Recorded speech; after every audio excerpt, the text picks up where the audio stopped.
Well, here we are again. More changes to the tank. Yeah, well, here we go. So I've created Easter Island, made a bit more of an island out of it. Planted a few more plants to get all the grass growing around there. Hopefully that will start to grow very well. I've got a nice big space between them here for feeding, that sort of thing. Rock ledge there that they like to get in and out of. The aeroplane's back. So I've built this up fairly high, as you can see. It's coming back up again. I've got the old log there. More and more plants. We'll go around the other side. We'll check that out too. So then I've got another gap between here, some more plants. And of course it rises quite rapidly up to this point. I've got an MP60 on there, which I've got on the marine one actually, so it just flows up and down. It seems to keep the tank a lot clearer than what I had before. Having trouble with the plants, of course, because I've got a lot of fish that's digging them up all the time. So just got to sort that out, I guess, as I go. So this is how she's looking. Got a bit of a funny kind of a greeny sort of look. I've got an old marine light up here that I've added to it to put a bit extra light on there to try and get it, but it makes that beautiful shadowy water look, which I like. There we go, there's a long-fin bristle nose. There's about half a dozen of them in here, and they seem to be doing good. They were very, very small. I did get some really nice small Corys to add to my Cory list. As you can see, I've got the bronze ones at the back there and the stir-bys. But yeah, they all got eaten by the Bichirs, so got a good idea to put smaller fish in, although these flagtails seem to be doing alright still. So that's good. These yo-yo loaches, you see how fat these are, really getting big very, very quickly. Great addition to the tank. I'm just going to open up the top now. I gave them a feed earlier, so I'll give them another feed now. I just did it in a cup like this. And then I've got a few things in there, like lots of bloodworms, a few small shrimp for the smaller fish, some larger, they're still hungry. Fill the cup up with water, leave that sit up the top there for a while. And,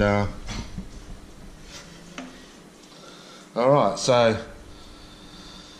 the Corys are still hungry, as fat as they are. And these little guys here, well, they love the bloodworms, so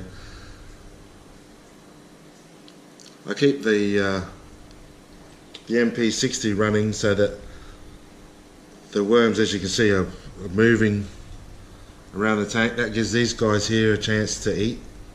If it gets to the bottom, they won't go down there, obviously, because they'll be probably eaten. So this is where I like to do a lot of the feeding. So there's all the shrimp in that there. You can see this guy here, look, bump. No problem at all getting that down.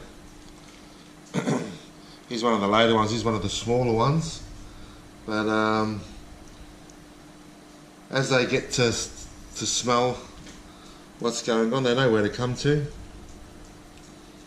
And there's a bigger one there coming through. And they're heading this way. They're all coming, as you can see.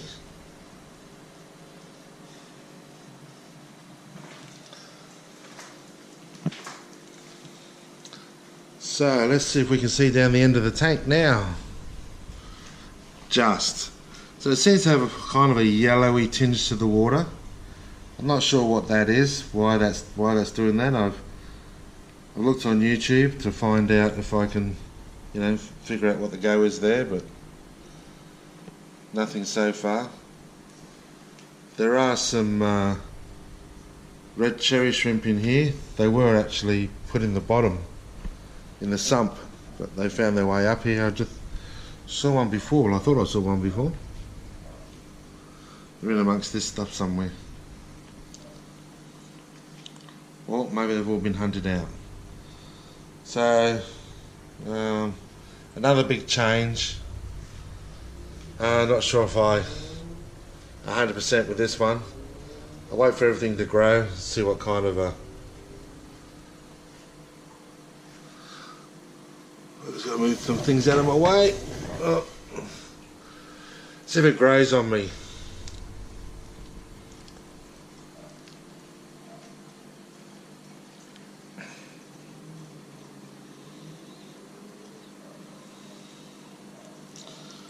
I've made use of some mangrove roots, as you can see here, which are holding the sand up on this centre island, and then some round egg-like rocks that I've put down there that they love to.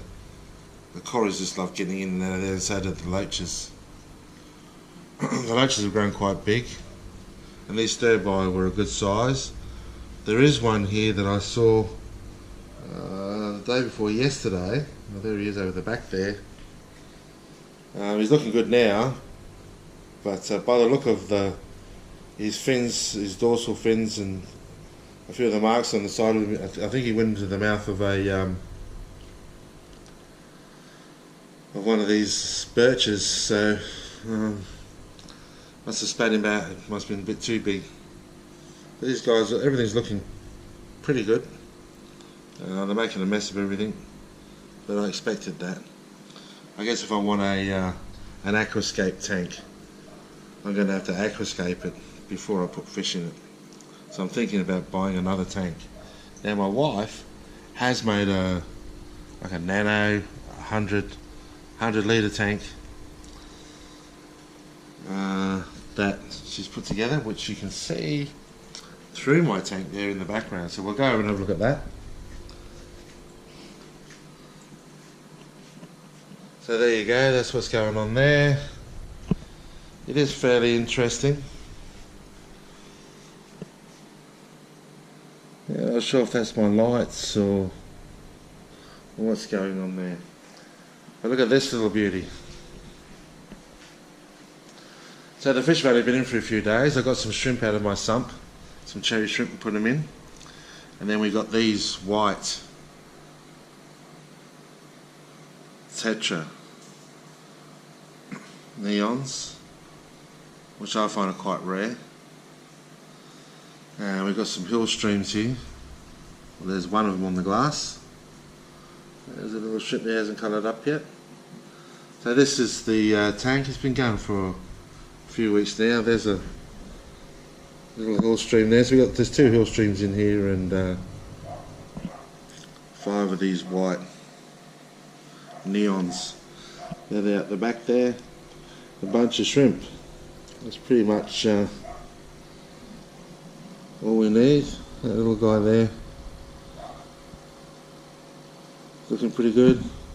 Getting a fair bit of algae on there. There's a nice cherry shrimp there, good size on the back there. So my wife this is her first tank and her first go at it, and yeah, she's done a pretty good job. I fertilise it every couple of days. You can see that her grass and all the bits and pieces are growing nicely. She's made herself a nice little tree there, a bonsai tree in the background there, and all that's going very well now. So she's done a pretty good job. Anyway, yeah, look at those neons. Excellent. They're whites, so first time I've seen them. Oh, there's the shrimp again.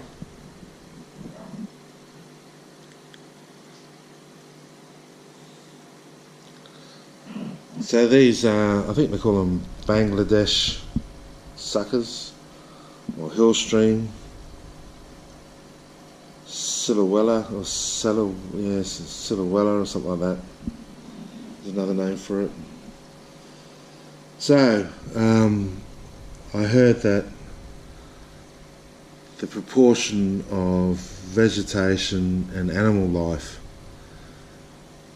makes a big difference in the tank. This is what my wife's done here. So she's got a few fish, a couple of shrimp, and lots of vegetation. So 2/3 vegetation, a small amount of fish in that. is apparently the the percentage to go for. So the more green you've got and the less animals you've got, the better it's going to turn out. So it seems to be working in this tank quite well. Very well, actually. Alright, I'll pull back a little bit now. Alright, well that's it for today. That's what's happening. Okay, bye.